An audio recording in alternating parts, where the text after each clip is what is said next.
Hey everyone, and welcome to Boston Autoblog. If you are a car shopper right now and you're looking for a hot hatch that provides a fun and exhilarating driving experience, entry-level luxury, technology, and comfort features, and a relatively affordable price range, then you're probably looking at a Volkswagen GTI. But there are a few other options on the market today that give you all three. And today we're taking a look at one of them, and that is the 2021 Mazda 3 Hatchback Turbo. Now, Mazda's really been focusing on interior refinement and really entering an entry-level luxury territory that would compete with, say, Acura, Lexus, and other brands that fall just beneath the German competitors such as Audi, Mercedes-Benz, and BMW. But more importantly, you now have that turbo under the hood that makes this vehicle most certainly appealing to car enthusiasts like myself. The minute it was announced that the Mazda 3 hatchback was going to receive that turbo, I got nothing but comments and DMs from friends and followers of mine who know I own a Volkswagen GTI, saying that this is the end of Volkswagen's dominance in the hatchback segment. And I'd be like, no, it's not possible, but I also told them that I need to experience this car first before I can make that claim. But you know what? There might actually be some truth to that, because with the Mark 8 GTI right around the corner, a lot of people aren't too happy with the looks, and for myself, I'm not particularly enthusiastic about the interior layout. But also, knowing where Mazda has gone over the last 5 to 6 years, they've become a very viable option in the $30,000 price range. And looking at the performance numbers and also the looks of this car, the Mazda 3 Hatchback Turbo might actually be the best car in this market. So in this video, we're taking a good long look at the Mazda 3 and see why it's not just a hot hatch. It's not just a Volkswagen GTI competitor. It's something more. In fact, it's an entry-level luxury compact car that could theoretically compete against the Mercedes-Benz A-Class, BMW 2 Series Grand Coupe, and the Audi A3. Now, before I get into this review, I'd like to thank Prime Mazda in Norwood, Massachusetts for allowing me to do this review. Their link will be in the description below, so you can check out their extensive Mazda inventory. And so, without wasting any further time, let's get right in this review.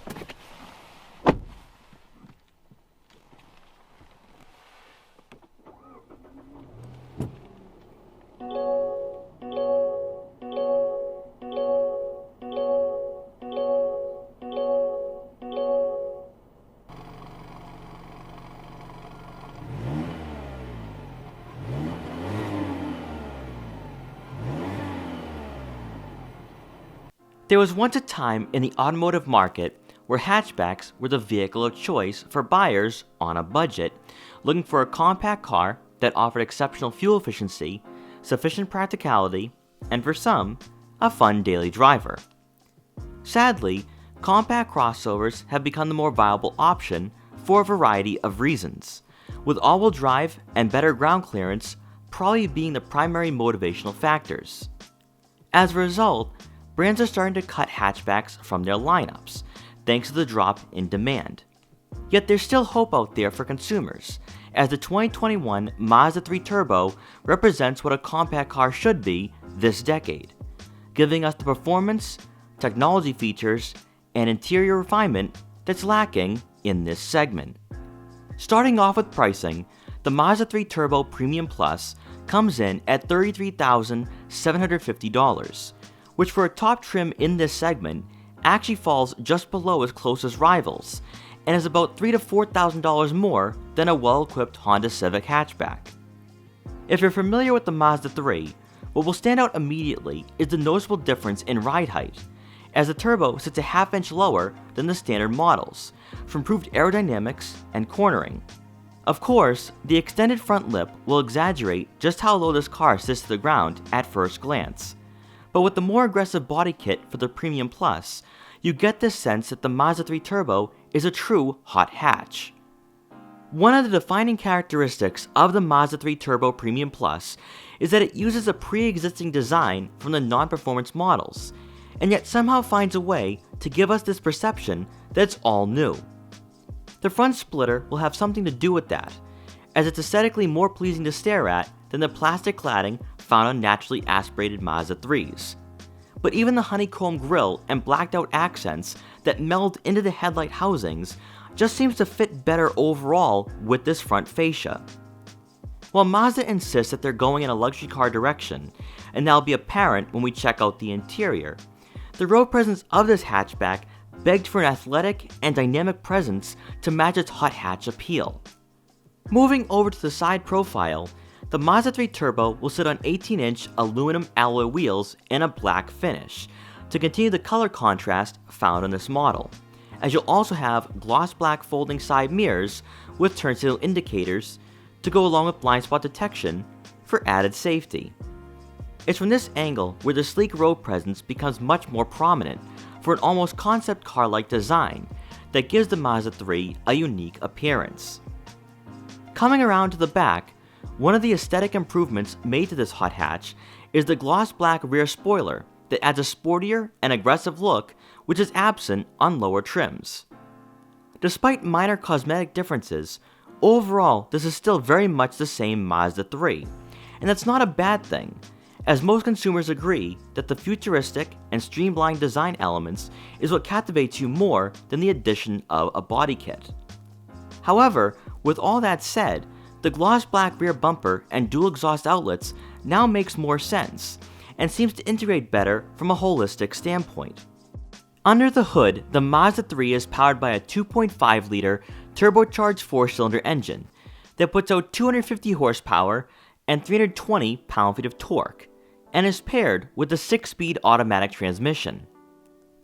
This is a vast improvement over the naturally aspirated engine, giving this hatchback impressive performance numbers while also being more engaging and fun to drive.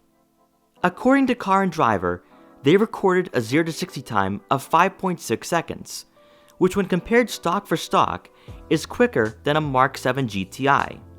And for enthusiasts, it's this exact statistic that has fueled the desire to see a Mazda Speed 3 in the lineup once again, but unfortunately, it will never happen. Unlike non-turbo models, the Mazda 3 will come standard with all-wheel drive to make this hatchback better for year-round daily driving. For fuel economy, you can expect to see right around 23 miles per gallon in the city and 31 miles per gallon on the highway. Making the Premium Plus worth the extra cost is the plush and overall impressive interior that'll make you question whether you're really in a Mazda product. Heated perforated leather seats for both the driver and passenger also provide a good amount of bolstering, not only to keep you comfortable on longer drives, but provides additional support for when you want to have some fun behind the wheel. The driver's side will be power adjustable with 2-position memory for added convenience. Without stating the obvious, there's noticeable upgrades compared to the non-turbo trims. However, you do feel a sense that you're being rewarded in more ways than just additional power and a more aggressive road presence. Of course, the interior layout is basically the same, but the minor features like a heated leather-wrapped steering wheel or the 360-degree top view camera to go along with a front-facing camera with trajectory, and even side views to ensure you don't curb your wheels, are welcomed additions to a hatchback priced below $40,000. For the instrument panel, it's a nice mixture of being digital while also having analog gauges. Despite functionality being more simplistic than some competitors, resolution and quality is what you expect from a vehicle in this price range, and will be appealing to drivers looking for less tech in their cars. Moving over to the infotainment system, you'll have an 8.8-inch screen with Apple CarPlay and Android Auto compatibility to go along with onboard navigation, which is standard for the Premium Plus. And enhancing the audio of your favorite music, we also have the 12-speaker Bose Premium sound system. Rather than being a touchscreen like most competitors, you'll have a rotary dial and quick access buttons to get you to different menus effortlessly. From a driver's perspective, it's much safer with this setup, as your eyes will be focused on the road rather than which buttons to press. And it's for that reason we believe Mazda's user interface is one of the best in this segment. When paired with Apple CarPlay, that's where you'll need some time to get adjusted, as navigating through different apps requires a few minutes to get used to. Below, you'll find the buttons and dials for your dual zone climate control, heated steering wheel and seats, the front and rear defrosters, and you'll also find a USB input. For the center storage compartment, you'll find enough room for a smartphone and smaller items. And rounding out the front seating area, a power moonroof will let in a lot of natural light to the interior. Now for passengers in the back, we're going to start off on the driver's side, and I adjusted the seat to someone of my height around 5'5", and I have a decent amount of legroom to work with here. Now I do think people are maybe 5'6", 5'7", possibly 5'9", are going to be fine when it comes to legroom. It's headroom I'm more concerned about, because if I was a few inches taller, I would most certainly hit the headliner. And that's because the roof line really kind of isn't really squared off. It kind of slopes down a bit towards the C-pillar, and it has that sportier look. So you are going to sacrifice a bit when it comes to headroom. So if you do have taller passengers in the second row at all times, you're going to want to go with the crossover for sure. But if this is your daily driver, you do not have a family, I would overlook all these issues, at least for the short term, if you are nowhere close to having a family. Now, for the center seat, there's some great placements for my feet. When it comes to legroom, I am not bothered by this at all. I think you could definitely have a third person in the center. It's just shoulder room that's going to be an issue. Because I think if you were to fit 3 people around my height, we're all going to be just fine. I don't think it's going to be that cramped. But at average size adults from maybe 5'8", 5'9", there's just no way it's going to be possible to fit a third person back here. So I think that the Mazda 3 is more conducive for a family of 4. And then on the passenger side, I adjusted the seat further back. It's also on a recline, and I still have a few inches of legroom to work with here. So it's not too bad when it comes to legroom. I would expect a lot worse, especially for a vehicle of this size. So I think for smaller drivers, smaller passengers, we're going to be just fine. It's just for people who are maybe 5'9" and above where it might get a bit cramped. Also back here, you do not get 2 rear air vents. You do not even have a 12-volt outlet or USB input, which does surprise me to a certain degree because most rivals and most brands do offer some form of connectivity, even if they don't have the 2 rear air vents. But then again, this is a compact car, and you just don't expect to see most of those features. But I just wanted to point that out to you guys if connectivity for the second row is a top priority. But rounding out the rear seating area, you do get a center armrest with 2 cup holders. Now coming around to the back, you're going to receive right around 20.1 cubic feet of rear cargo space. And I will admit, when you first look at this cargo area, it seems somewhat small in relation to its competition. But when you look at the dimensions, it falls right in line with its closest rivals. Now, it is a bit deeper than some of the competition for sure, so that will add to the deceptive look. It looks small, but you can definitely fit all your groceries back here for sure. And if you're like myself and you have camera gear, you can fit everything back here without any issues. Then with the second row seats folded, that space more than doubles in size to 247 cubic feet. So overall, it's a better option than if you were to go with, say, a compact sedan. And that's one of the reasons why I think this is very appealing to people who live in urban areas. Then beneath the floor mat, you're going to have your spare tire. So if you do encounter a flat on your journeys, you can fix that and be back on the road. And then finally, one of my favorite features, which has become very common for crossovers and hatchbacks, is the rear cargo cover, which will keep all your valuable items out of sight. So if you are like me and you have camera gear or expensive items with you at all times, you can leave them in the back of your vehicle. You know, that peace of mind knowing that no one will be able to peek in and steal what you have. And then once you're done, just use the handle, and now you're ready to hit the open road. All right, so let's take the Mazda 3 hatchback out for a test drive to see how it performs, how it handles, and how it compares to the Volkswagen GTI and other hatchbacks on the market. Now, this is a shameful plug on my part, but if you follow me on Instagram, you can see all the latest things I'm up to. And actually, I had test driven this exact Mazda 3 Turbo a few days ago to get a feel for this vehicle and understand its driving dynamics. So this might be a little more of an in-depth test drive than in my other videos, just because I know exactly what to expect for this test drive. So let's take it out. Let's have some fun too. So as we make our way towards the main road, I'm going to put the Mazda 3 in sport mode. And we're not going to be in sport mode for too long. I actually enjoy this hatchback in comfort mode or regular mode more so than sport. All right, so now that we are at a red light, I might as well go over the interior layout of the Mazda 3. And it's the exact same as the CX-30 that we had test driven and also had for the entire day back in the fall. So nothing changes there. And if you are familiar with Mazda products, walking into the 3 Turbo is basically the same as any other vehicle in the lineup. But to me, really though, it's the road dial and touchpad that changes up everything. Doesn't necessarily pair very well with Apple CarPlay, but I get used to it. But it's definitely a very easy user interface to go through, and you know, for me, it just keeps things safe as well, where I keep my eyes on the road rather than focusing on what buttons to press. I like the fact that this interior layout is very simplistic. Also, we do have a heated leather wrap steering wheel, which feels really nice, provides a nice bolstered 10 and 2 positions. Definitely like that.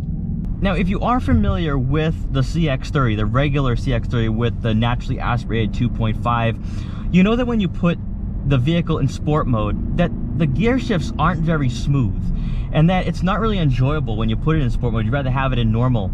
And what I've noticed with this car, with the turbo pairs extremely well with the 6-speed. Of course, I wish we had a dual clutch automatic. That would make things so much better. I know a lot of car enthusiasts would prefer having a manual transmission, but for what it is, this is really nice. I really like this.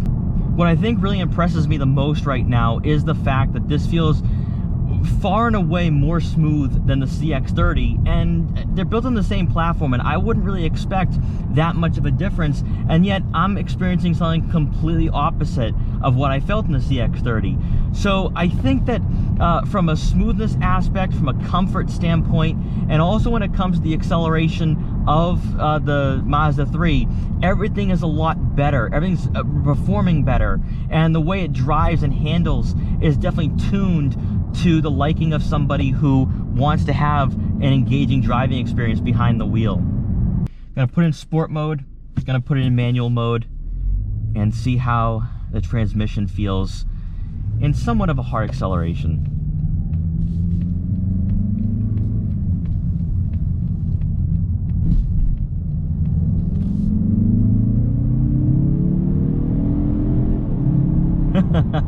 It's nice. It definitely picks up for sure. The weird thing is, though, is that it doesn't necessarily feel as fast as the GTI, which is kind of surprising me. But maybe it's possibly just because of the fact that it does not have a sports tuned suspension. But you definitely feel the torque, though. It definitely takes off. You're not going to get thrown back in your seat. So it's more of a softer hatchback, but you still get that performance. And I think that's why, like, if you are in the market for a hot hatch, but maybe you don't necessarily need a GTI, you don't need that aggressiveness, because I think that if I was a different person, if I had a different lifestyle, I wouldn't necessarily need to have the sports tuned suspension or the aggressive steering or the aggressive braking. I think if I want a car that has a very classy and upscale interior that gives me the performance, I think going with the turbo and upgrading over the naturally aspirated engine is definitely the way to go. That's what I would go with, because at $35,000, I have everything I'm looking for. I have the technology aspect with the different camera angles. I have heated perforated leather seats that are super comfortable. This is what I'd be going for. But because of my lifestyle, the way I want to be a part of more of the car community, the GTI fits that lifestyle for me. But this, if I was more of a young professional, somebody that was looking for something a little more upscale, something a little nicer than, say, a Honda Civic or, you know, a Toyota Corolla, and I want something that kind of reflects where I'm going in life, then the Mazda 3 Hatchback Turbo is that car. So we're going to put the car back in normal mode, because I really feel as though this is kind of where I'd rather have this car. It's more relaxed, more laid back, and it kind of fits the personality of the Mazda 3, especially where we don't have that sports tuned suspension. Because in my mind, when you put this car in sport mode, it's almost like Mazda is teasing you. It's like, oh, we can give you a great driving experience. We can give you these this amazing driving dynamics in a car that competes with the Volkswagen GTI, but we're deciding to go more luxury. We're going to decide to go more upscale, and that's what it is. That to be honest, thinking about how more upscale this car really is, this would be what a Mercedes-Benz A-Class hatchback would be like, and we don't get that. And I think that's why I really lean more towards saying that this isn't a GTI competitor, it's not a Hyundai Veloster N competitor, it's more of an alternative to a Mercedes-Benz A-Class. That's what I would say. And again, I think this is a better overall value than what you'd be getting with a Mercedes-Benz A-Class, because at $35,000, you have everything you're looking for.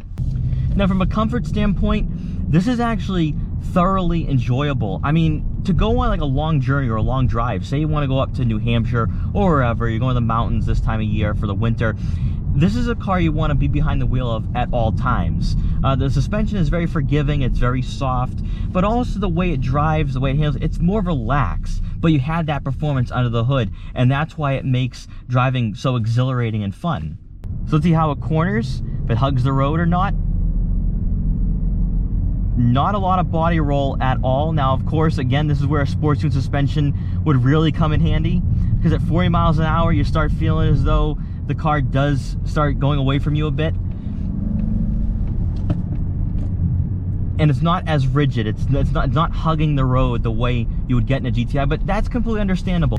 Now, of course, this is not a sports car. It's not going to be something you're going to take to the track. It's definitely not a car that's on par with the GTI in terms of handling and performance in that regard, in that respect. But I do think, though, that if you're looking for something that's not going to be a numb feeling, it's not going to really make driving boring and tedious, then I think the Mazda 3 is definitely enough where you feel as though that there's enough life to this car that at least you can have some fun, you can smile, you can enjoy the driving experience. And I think it's definitely an upgrade over some of the competitors, such as a Toyota Corolla hatchback or a Honda Civic hatchback. I think that's why I think Mazda, to me, if you had just given us the sports tune suspension and also the sports handling, and you know, more of a tighter steering and of course sports brakes, then I would put this at the top of the list for hot hatches in the United States. But I don't think that Mazda's going to listen to us, and they're not going to give us a, they're definitely not going to give us a Speed 3, so this is where we're at. But I think that for a luxury hatchback that would compare very well with an A-Class or maybe even an Audi A3, this is really a great alternative that's also more practical.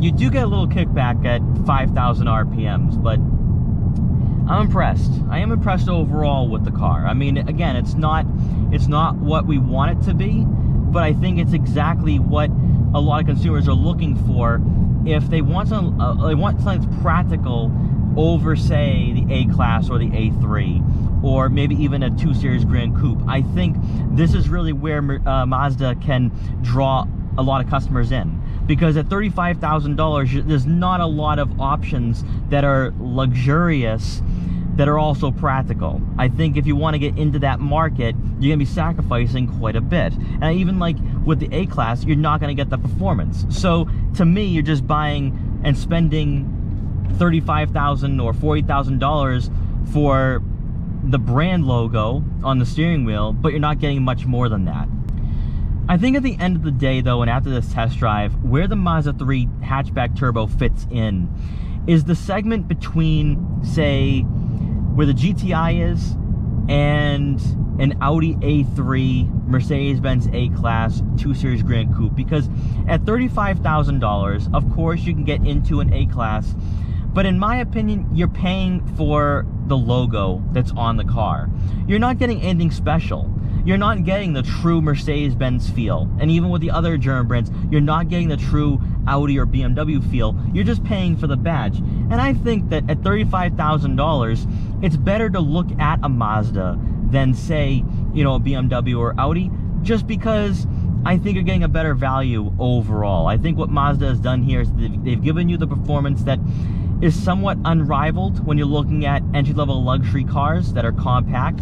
So with like the A-Class, for example, you're not going to get this type of performance at this price point, and neither will you get that with the A3. But also you have all-wheel drive as standard, so it's a great year-round daily driver. It looks aggressive, it's fun to drive for sure, and I just think that it provides enough where drivers and even some car enthusiasts that maybe are looking for a daily driver where their fun car is in the garage during the week, this is enough for them. This is a car that at least balances luxury and performance pretty well. So at the end of the day, the Mazda 3 is not a direct competitor to the Volkswagen GTI because it's missing two key elements. It does not have sports new suspension. It also does not have sports brakes. I think if we got both, this would be, without question, the best hot hatch you could buy at $35,000. Because the performance definitely matches the Mark 7.5 GTI, but the interior is miles ahead.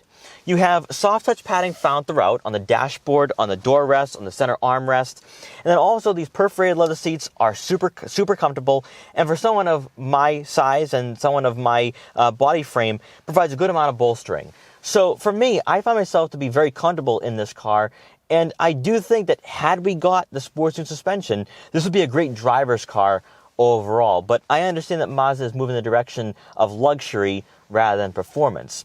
But I do have to say though, when it comes to interior layout, interior refinement, this is the best in the segment for sure. The Honda Civic hatchback doesn't come close, neither does the Hyundai Veloster N or the Volkswagen GTI, whether it's this generation or the Mark 8. But also, by upgrading to the Turbo, you're not just receiving better performance. You're getting enhanced safety features as well to go along with more camera angles, such as for the side view, also top view camera, and a front-facing camera with trajectory. We just don't really see that a lot in this segment and for non-German brands, because of course we expect to see that with Mercedes-Benz and Audi, but for Mazda to do this at $35,000, that's really impressive. But that's also why I think that if you are looking at buying, say, an A-Class or an A3, you should add the Mazda 3 hatchback to your list of considerations, because you're going to have better practicality with it being a hot hatch, but also you have better performance, in my opinion. So I do think that if you are looking at buying a German car simply because of the badge,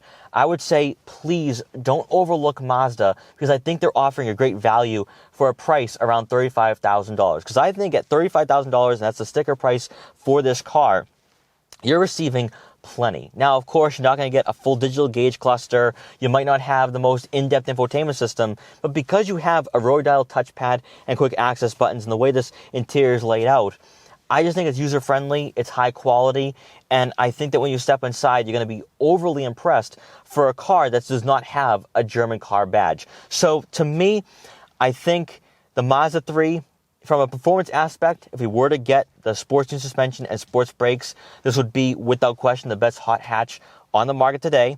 But also when it comes to entry-level luxury compact cars, the Mazda 3 has to be on your list of considerations, and really is one of the very few non-German brands that I would put up there as being the best in its segment.